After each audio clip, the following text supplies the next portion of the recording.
Día maratónico, día maratónico el día de hoy porque lo hemos dicho ya en el transcurso del programa. Hoy termina la campaña de los candidatos a constituyentes, a gobernador regional, a alcaldes, a concejales también, y ya viene la recta final. Quedan solo horas para comenzar con este proceso. El día sábado ya se comienza, el domingo se supone que termina. Yo creo que va a terminar como a las 12, 1 de la madrugada más o menos, donde vamos a saber si es que no ya ha pasado el día lunes. Vamos al grano, vamos a presentar a nuestro invitado que está ya aquí en los estudios de Clamor y de Primitivos, ¿cierto? Juan Carlos Claret. Él es abogado y candidato también a convencional constituyente independiente por el Distrito 25. Juan Carlos, bienvenido. Claudia, buenas noches, gracias por la invitación en este día significativo, recta final prácticamente, así que estamos en los descuentos. ¿Cómo ha estado la campaña? ¿Cómo ha sido, digamos, bueno, desde el día 1 que te hemos entrevistado también, y has estado muy movido con toda la campaña? ¿Cómo ha sido, digamos, dentro de este proceso incierto por la pandemia y también porque se aplazó también nuevamente las elecciones? Mira, ha sido una campaña muy enriquecedora en lo personal, muy enriquecedora también en lo comunitario, porque ha sido una campaña limpia, respetuosa y sobre todo con contenidos y buena onda. Ha sido una campaña en la que mucha gente me ha dicho, oye, ¿sabes qué? No te conocía, pero ahora te conozco y confío, digamos. Entonces, de verdad, en lo personal, digamos, esta campaña llena mucho de orgullo porque no es una campaña que lleve en solitario, sino que con un equipo gigantesco de personas que no militan en partidos políticos, sino que buscan tratar de llevar a la constituyente lo mejor posible. Y en eso, digamos, personas que por no tener militancia no significa que sean neutrales a lo que acontece, sino que están involucradas, digamos, precisamente en los problemas sociales. Entonces ha sido un trabajo enriquecedor y también desafiante, porque los cerrones de puerta, los insultos, cuando uno va a visitar una familia, eso existe y es fuerte. Entonces ha sido un proceso enriquecedor y al mismo tiempo desafiante. Claro, y eso tiene que ver también por lo desprestigiada, por la ningunidad que está la política, donde, claro, tú llegas a una casa y oh, soy candidato, ¡pah! O sea, y tiene que ver también con un recambio, ¿cierto? De recambio no de la política.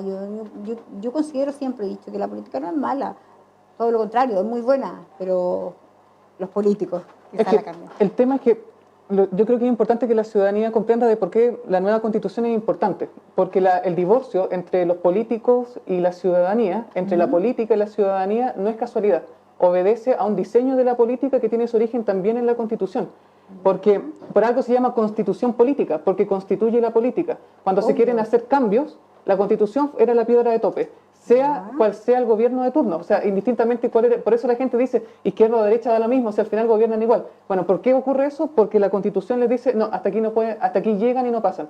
Y nos damos cuenta que institucionalmente hay varios obstáculos, entre ellos, y lo que debemos sortear es el sistema electoral. Porque precisamente la gente dice, no, yo voy a votar por esta persona, pero de repente se encuentran que, y es lo que ocurre hoy día en el Congreso, que hay personas con el 1% de los votos que están en el Congreso. Y es precisamente el mismo sistema que se escogió para la constituyente. Hay un desafío grande ahí de que la gente también sepa con claridad por quién votar y contribuir a que no se disperse los votos, porque el sistema electoral castiga la dispersión.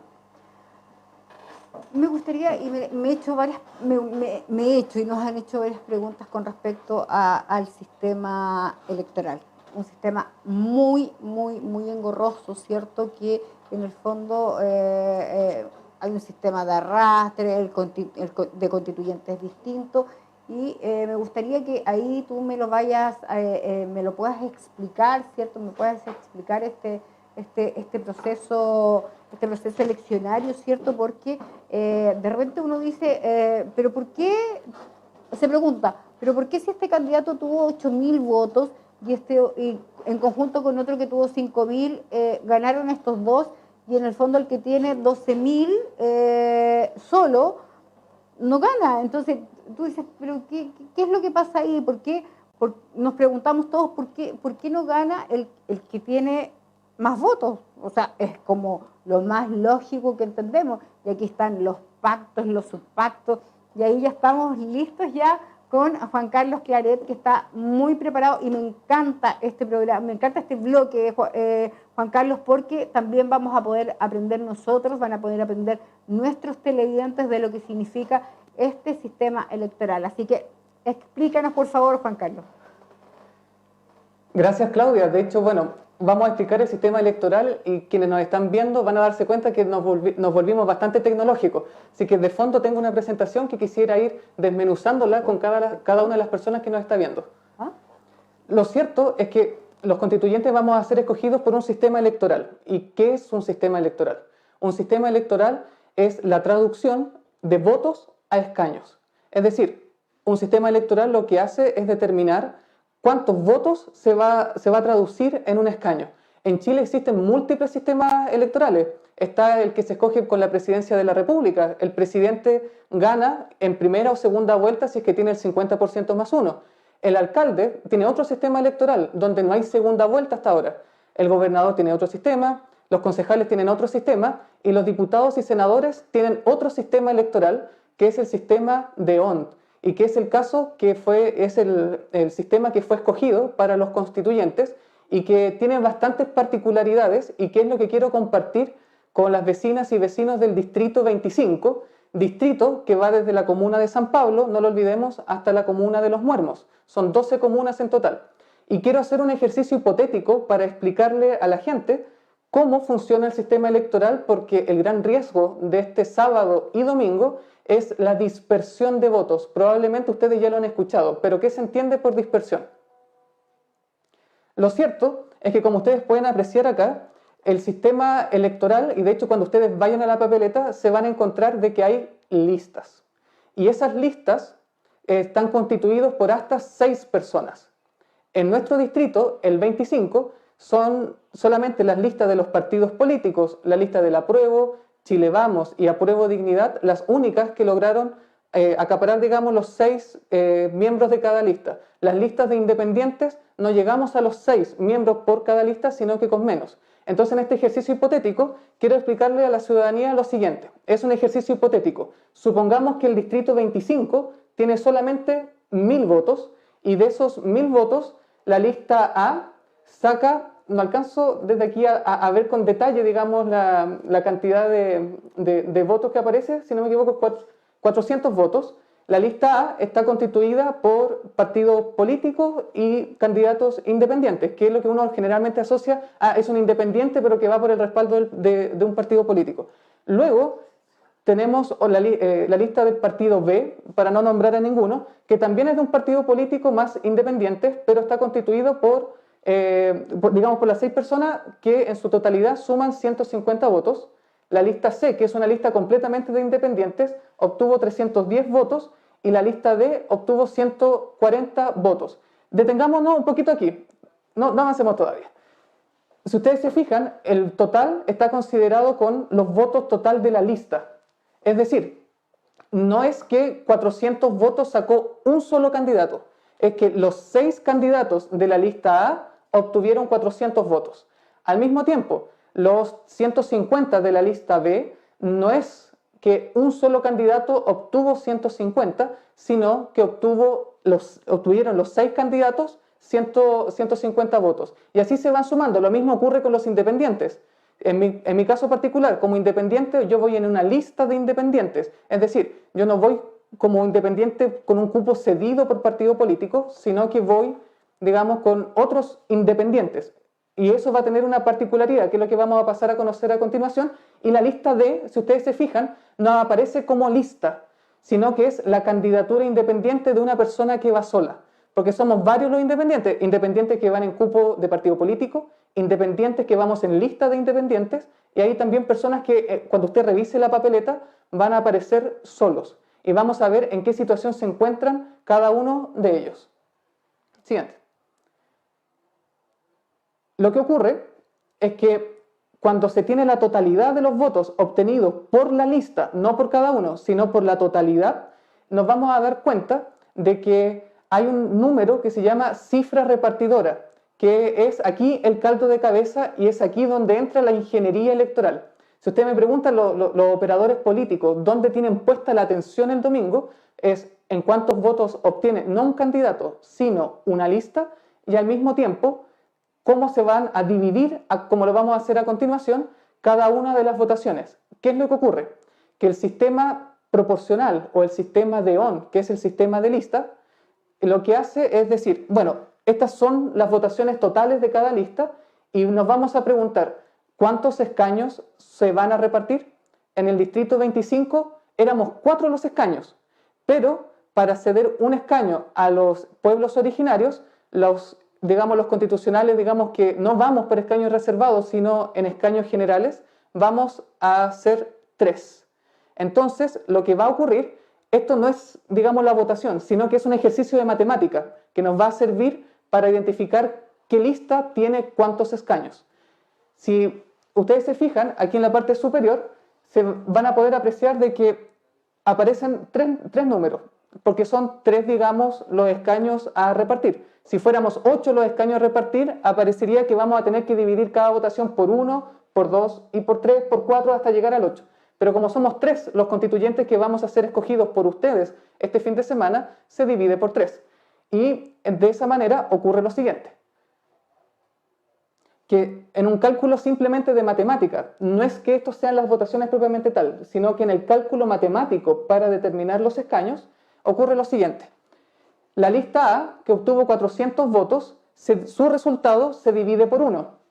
Y eso es 400 dividido en 1, 400. Luego 150 dividido en 1, 150. Y así sucesivamente. Luego pasamos al segundo escaño, que es el número 2. Entonces 400 lo dividimos por 2 y eso nos da 200. Luego 150 lo dividimos por 2 y nos da 75. Y así sucesivamente.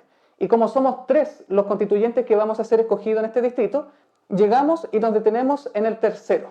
Entonces dividimos 400 en 3 y nos da 133,3. Dividimos 150 por 3 y nos da 50 y así sucesivamente. Como ustedes pueden darse cuenta, esta tabla es bastante antojadiza. ¿En qué sentido? De que no refleja la votación, sino que refleja un número que es matemático, que es el resultado de dividir la votación de cada lista, digamos, por la cantidad de escaños. ¿Y qué significa esto? Que una vez hecha esta tabla, de hecho el CERVEL ese día va a estar sacando con calculadora todo, ¿qué es lo que va a ocurrir? Adelante.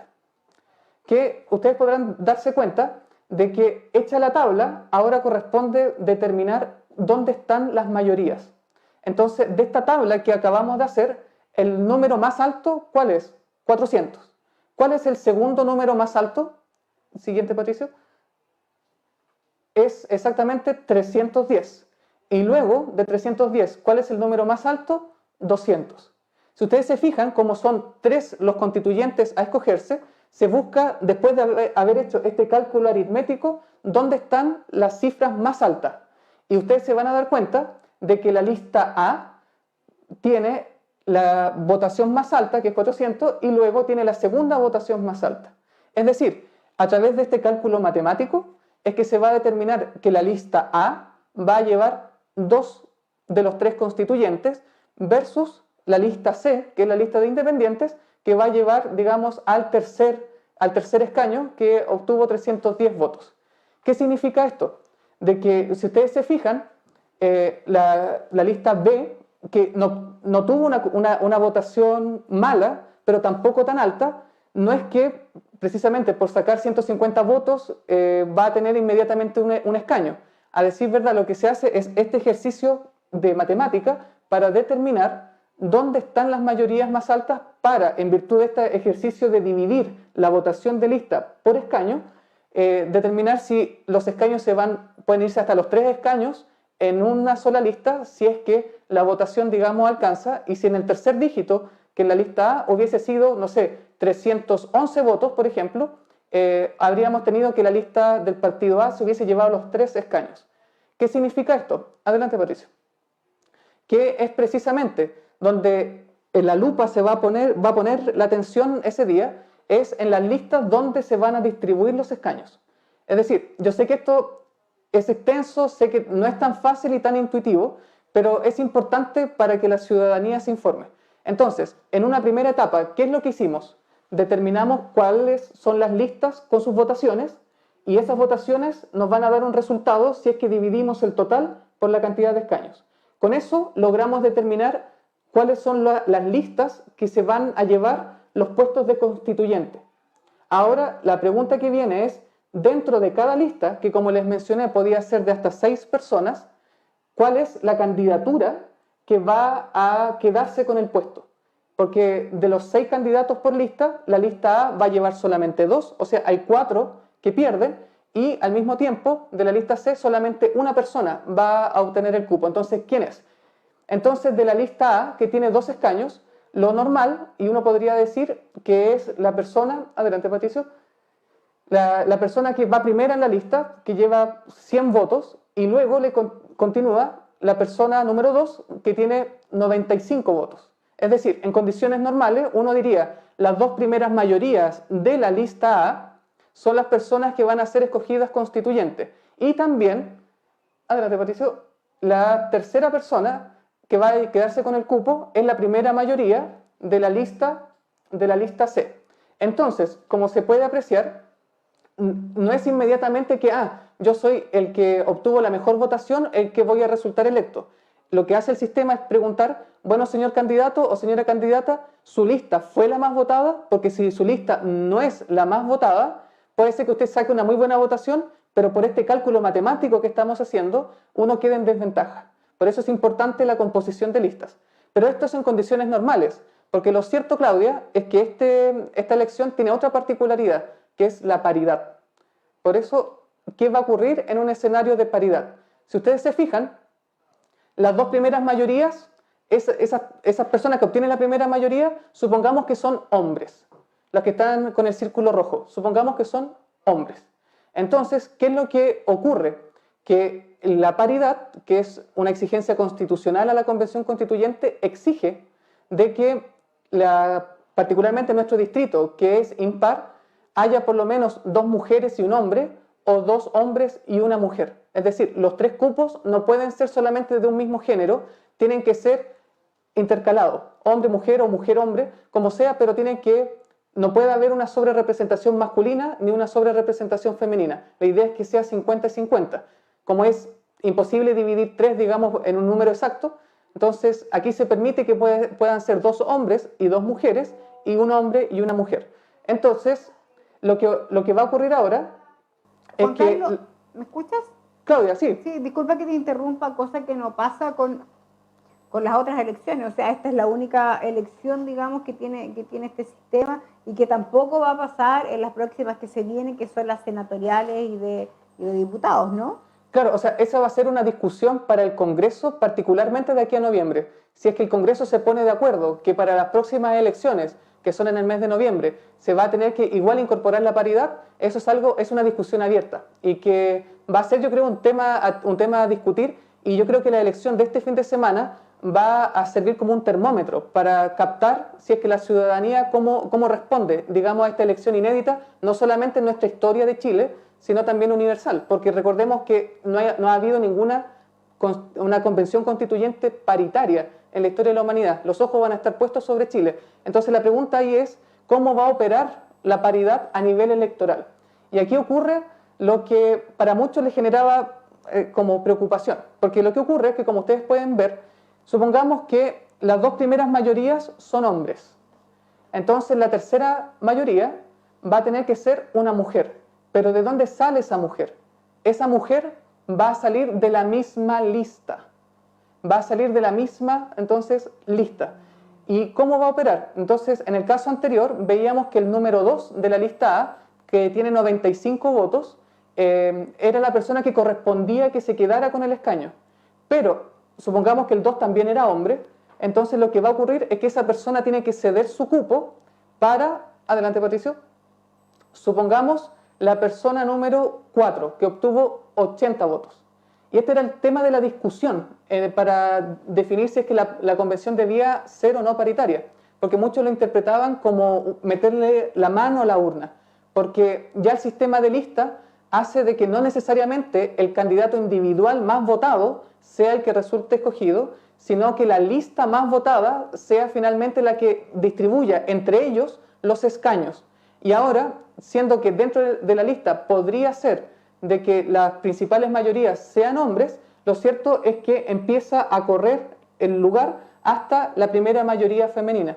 Ahora, ustedes recordarán de que, por ejemplo, las listas de partidos, porque esto no ocurre en las listas de independientes, tienen subpactos. Es decir, la lista del apruebo, por ejemplo, tiene las dos personas que lleva el Partido Socialista, que lleva la Democracia Cristiana, otros que lleva el Partido Liberal. Entonces, lo que va a ocurrir es que supongamos que un candidato de la Democracia Cristiana era el escogido.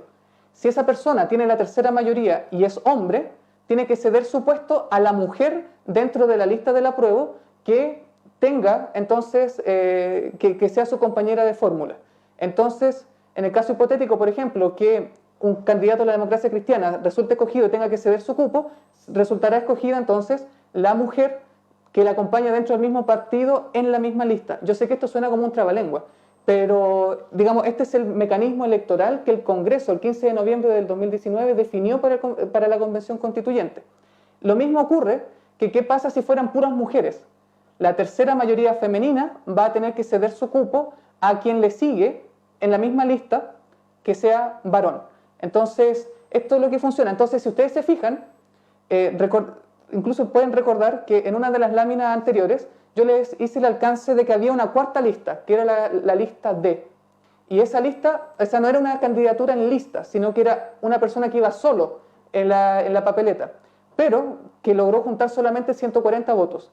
Si ustedes se fijan, esa persona con 140 votos reunió más votos que la primera mayoría de la lista A y más votos que la cuarta mayoría, que sería la persona con el número 80 en la lista A. Es decir, el sistema electoral está diseñado para que los escaños se distribuyan en la lista más votada, dejando de lado incluso a candidaturas individuales que pueden tener más votos que quienes resulten escogidos. De hecho, y con esto podemos avanzar, podemos sacar algunas cosas en limpio. En primer lugar, el sistema electoral, por cómo está diseñado en su ingeniería, favorece a quienes van en bloque, en lista. Es decir, el sistema castiga a las candidaturas que van solas. Es decir, si usted en la papeleta, sobre todo en los números 27 y 28, se da cuenta de que hay personas que aparecen solas en el voto, piense bien dónde va a votar, porque puede ser de que ese voto finalmente sea votado, es decir, que sea con B larga, que finalmente se pueda perder. Asimismo, a menor participación es mayor la probabilidad de que el voto duro del partido político termine sacando las candidaturas de lista. Entonces, por eso es importante a que haya una mayor participación de la ciudadanía para que entonces el peso duro, el voto específico, o sea, el voto duro tenga un menor peso específico para esta elección. Asimismo, como cuarto, si usted quiere que el próximo 15 y 16 de mayo lleguemos a la Convención Constituyente los independientes, ponga atención en estos tres consejos. Lo primero es que hay independientes que, como les adelantaba, van solos en la papeleta. Esas personas, que yo considero muy valientes, esas personas electoralmente son sancionadas por el sistema electoral y la votación que ellos obtengan puede ir en desmedro a que independientes en lista tengamos que perder frente a la lista de partidos políticos. Asimismo, hay otros independientes que van por cupos cedidos de partido. Y como ustedes vieron, por el cálculo de ingeniería electoral, lo cierto es que si usted vota por independientes, creyendo que esos independientes van a resultar escogidos, en los hechos puede terminar su voto permitiendo que sean los candidatos de los partidos políticos los que resulten escogidos. Y por último, habemos independientes que, siendo totalmente independientes, logramos unirnos y formar una lista. Particularmente acá en nuestro distrito es la lista del pueblo, es la lista Nuestras Voces y la lista de la que pertenezco, que se llama Independientes por la Nueva Constitución. Por lo tanto, la invitación para este 15 y 16 de mayo es que vote informado y sobre todo que vote con estrategia, porque si quiere que los independientes lleguemos a la convención, y con esto avanzo, Patricio, es importante de que usted pueda votar por independientes que vayamos en lista de independientes, porque es la única fórmula que le va a permitir, si usted quiere que los independientes lleguemos a la convención, electoralmente hablando, por el cálculo que hemos hecho, es la única posibilidad que hay para que los independientes lleguemos a la papeleta. Eso, Claudia, no sé si ha quedado duda, subo al tiro para hay que podamos varias, conversar. o sea, no, la verdad que me quedó bastante claro, me quedó bastante clara. Yo igual había tratado de estudiar esta situación, la verdad que es bastante engorrosa, hay que decirlo. Y más encima, si son sistemas distintos, como tú lo explicabas, en la convencional constituyente, en gobernadores regionales, en candidatos a alcaldes y también en candidatos a concejales, una situación bastante compleja. Me gustó tu explicación. No es fácil No explicarlo es porque es muy fácil, complejo. para Sí. nada. Esto generalmente lo explican ingenieros, no abogados. Pero qué injusto, ¿ah? Qué injusto, lo encuentro súper injusto porque, o sea, estamos hablando, por ejemplo, en constituyentes, si hay un subpacto, por ejemplo, no sé, Sergio Miller, Cecilio Villa, entre los dos sacan 13.000 votos, Harry Jurgensen saca 12.000 solo, salen los dos. Exacto. Entonces, el escenario es complejo. Por eso he querido dedicar este último programa antes de las elecciones, porque lo habitual hubiese sido decir, oiga, voten por mí por estas razones. Y lo cierto es que la información ya está echada. Ustedes como ciudadanos tienen la información, están en redes sociales, hemos conversado, nos hemos reunido de manera virtual, he golpeado sus rejas para poder conversar y con muchos de ustedes he podido conversar. Por eso estos minutos no quise dedicarlo a repetir de por qué deberían votar por mí, porque a decir verdad, la mayor fortaleza de esta candidatura ha sido el testimonio que mucha gente ha dado sobre la seriedad y responsabilidad del trabajo que quiero desempeñar, que he desempeñado antes y que ahora quiero desempeñar como constituyente. Quiero decirle a ustedes que ustedes tienen el sartén por el mango, pero corren un riesgo, y es que si no se vota con estrategia, le pueden robar el sartén.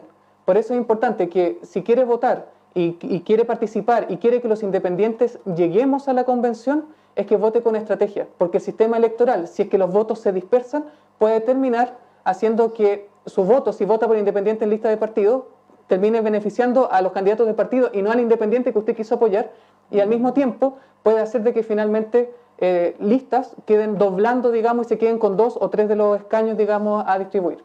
Juan Carlos me dice que ya estamos listos, Sí, ¿no? así que te deseo toda la suerte del mundo. Esperemos que nos veamos ya, o sea, nos vamos a ver el fin de semana, porque vamos a estar ahí entrevistando a todos. Tenemos un tremendo despliegue comunicacional entre Clamor, Primitivos y también se sumó Radio Sago. Así que nos estamos viendo y muchas gracias. Hasta pronto. Gracias a ustedes. Con nosotros Juan Carlos Claret, candidato a convencional constituyente por el Distrito 25, haciéndonos una clase pero excepcional con respecto a este sistema electoral que nos rige hoy día en Chile. Nos vemos nosotros próximamente, en la próxima semana, yo creo, así que un abrazo, hasta pronto.